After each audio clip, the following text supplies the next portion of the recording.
حبايب قلب عملت لكم دلوقتي احلى تحويجه سمك، احلى بهارات للسمك هتستخدميها وهتعمليها في بيتك من لا شيء عندك في البيت، وحاجه غير طبيعيه وصحتين على قلبكم. يلا خشوا في السلام عليكم ورحمه الله وبركاته. متابعينا الكرام، تعالوا النهارده نتكلم ونبين لكم ازاي نعمل بهارات السمك عندنا في البيت. نعمل بهارات سمك سواء كان سمك مشوي، كان سمك مقلي، اي نوع من انواع الاسماك، حتى لو سمك فرن. تعالوا اقول لكم على التحويجه النهارده، واقول لكم على التركه وعلى خلطه السر بتاع بهارات السمك. يلا بينا. بس قبل اي حاجه تعالوا اقول لكم على ايه، على انواع البهارات اللي احنا هنستخدمها عشان نعمل مشكل السمك. اول حاجه هنحضر معانا الثوم، تمام، الثوم. بعد كده هنحضر معانا الكزبره. بعد كده هنحضر معانا الحبهان. هنحضر معانا الفلفل الاسمر. هنجيب معانا جنزبيل. هنجيب معانا جوز الطيب. هنجيب معانا ملح ليمون. هنجيب معانا كركم. هنجيب معانا مرقه خضار، تمام. مرقه الخضار طبعا موجوده عند اي عطار، ديت اللي هي مرقه الخضار اللي هي البودر، اللي هي الفك، البودر الفك، مرقه الخضار البودر الفك. هنجيب معانا سكر. هنجيب الكمون اللي هو الاساسي معانا طبعا، وهنجيب البابريكا عاديه مش مدخنه، وهنجيب معانا اللي هو الكباب الصيني. تعالوا بقى نعرف المقادير ونعرف ازاي نحوج التحويجه بتاعتنا. بس قبل ما نحوج التحويجه صلوا بينا على النبي صلى الله عليه وسلم، ولايك وشير العموله ان شاء الله عشان نستمر. ويلا بينا. اول حاجه هنفتح المطحنه الجميله بتاعتنا، وهنيجي مثلا على افتراض ان احنا هنيجي بالكزبره. هناخد مثلا على حسب الكميه اللي انت بتعمليها، عاوزه تعملي كميه مثلا على قد حاجه قليله، فهناخد مثلا قيمه ان احنا هننزل قيمه 100 جرام كزبره. قيمه 100 جرام كزبره، انا هنا وزن حوالي 160 جرام. 100 جرام كزبره. وهنيجي برضو على الكمون، هناخد قيمه 100 جرام كمون اللي ظاهر في الكاميرا، 100 جرام كمون، تمام. وهنيجي هناخد عليهم الحبهان معايا.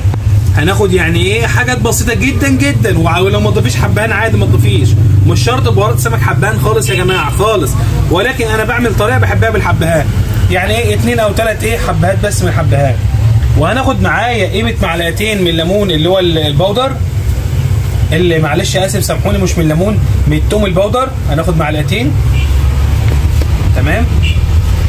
وهناخد معانا معلقتين من مرقه الخضار، بتديك طعم غير طبيعي والله يا جماعه، طعم جميل. قيمه معلقتين كبار كده. وهناخد نص معلقه من ملح الليمون، نص معلقه من ملح الليمون، او معلقه يعني في المتوسط دي. حطينا احنا هنا ايه قيمه نص معلقه، تمام. وهناخد عودين من الجنزبيل، القيمه دي يا جماعه كده عودين جنزبيل. وهناخد معانا 50 جرام من الفلفل الاسمر. احنا حطينا 100 جرام كزبره و100 جرام كمون، ناخد بقى قيمه 50 جرام من الفلفل الاسمر. قيمه 50 جرام يعني قيمه ايه 3 معالق او 4 معالق معاك كده ايه متوسطين. بعد كده هناخد واحده جوز الطيب. جوز الطيب برده مش شرط تكون، ولكن انا بحيث لو انت عاوزه تعملي تخديعه، او ان انت حضرتك عاوزه تعملي اللي هو الحشو بتاع السمك ده، بيكون في الحشو غير طبيعي والله يا جماعه، جربته كان حاجه غير طبيعيه جميله جدا. هناخد واحده جوز الطيب بالمنظر ده بالشكل ده معانا. وهناخد الكركم بقى عشان يديكي طعم ونكتار جميل جدا، وبيدي طبعا للسمك لون جميل جدا ولون براق، سواء كان سمك فرن او سمك ايه او سمك صينيه هتعمليه، تمام. هناخد ايه قيمه 3 4 عيدان، يعني قيمه 10 او 15 جرام. وهناخد قيمه 10 جرام من البابريكا، قيمه 10 جرام من البابريكا. وهناخد برضو معانا اللي هي الكباب الصيني، هناخد قيمه ايه قيمه 15 جرام ده من البابريكا. هنحط عليهم كمان ايه معلقه سكر، بتديكي مزه مع ملح الليمون غير طبيعي، جربوها كده. دي التركه معانا بقى، اللي هو السكر مع ملح الليمون، بيديكي مزه وبيديكي نكتار غير طبيعي. ويلا بينا نطحن ونشوف، يلا بينا نطحن ونرجع لكم تاني.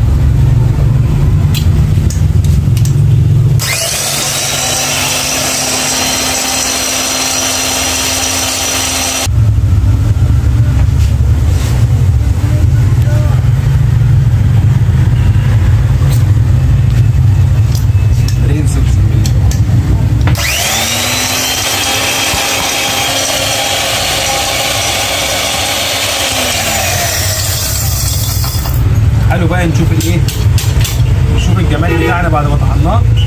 طيب في تركايه تانية برضو نقول لكم عليها.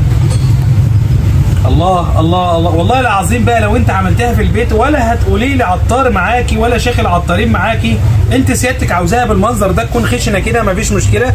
ده لو انت هتعملي سمك مشوي، هتعملي سمك صينيه، سمك فرن، تمام. هتعملي ايه بقى؟ هتنعميها اكتر معاكي في المطحنه. طب في تركايه تانية، في تركايه هقول لك عليها دلوقتي. هنجيب معانا اللي هو المرقه.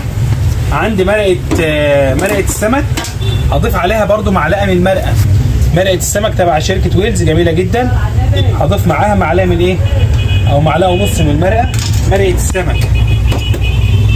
وبعد كده ده لو احنا هنعمل سمك مشوي هتكون بالمنظر ده ايه، خشنه شويه. طب انا هعمل سمك فرن او هعمل حشو مثلا، لا يبقى احنا ننعمها تاني. يلا ننعمها ونرجع نوريك الشكل النهائي ايه.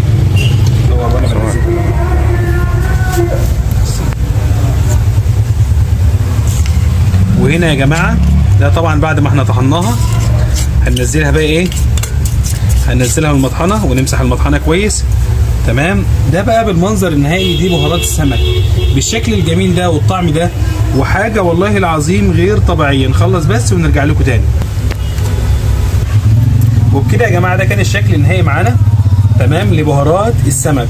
والله العظيم انا دقتها حاجه بسيطه كده على لساني، حاجه غير طبيعيه. ومن حسن حظكم ان شاء الله اليوم عاملين سمك، لو ربنا اراد وعرفنا ان احنا نوريكم الشكل النهائي، تمام. ده الشكل النهائي معانا لبهارات السمك، احلى بهارات سمك عندنا من بيت التوابل، تمام. تشكيله بسيطه، حاجه بسيطه جدا هتعملها في بيتك. مش شرط تعملي الكميه، لو انت عاوزه تعملي نص الكميه ديت مثلا هتعمليها معاكي، تمام. نص الكميه ديت حضرتك هتعمليها في البيت بنص المقادير. يعني لو انت هتاخد مثلا 100 جرام من الكزبره، لا هيبقى 50 جرام بس. كويسه، مش مكلفه، بتديك طعم غير طبيعي واوفر. لو انت هتجيب مثلا ب 100 جنيه الكيلو مثلا من عند العطار، هنا هتقف عليك ب 50 جنيه، هتكون كويسه. بس بالله عليكم قبل ما انهي معاكم الفيديو ما تنسوش ان شاء الله تدعمونا بلايك وشير وتصلوا على النبي صلى الله عليه وسلم في الكومنتات، ما تضيعوش تعبنا. يعني انا بحبكم كتير والله العظيم، وتحياتي لكم ملك العطار، والسلام عليكم ورحمه الله وبركاته. وانتظرونا ان شاء الله فيديوهات ثانيه هتكسر الدنيا، ودايما ان شاء الله تابعونا هكلمكم عن وصفات كتير. والسلام عليكم ورحمه الله وبركاته. حبايب قلبي، وده طبعا كان الشكل النهائي للسمك بعد ما ضفنا عليه الخضار والفلفل والثوم بتاعنا برضو هنا، وبعد ما عملنا حطينا عليه التوابل. والله الطعم كنت عاوز اقول لكم تحفه، حاجه غير طبيعيه. ما تنسوش تدعمونا بالله عليكم.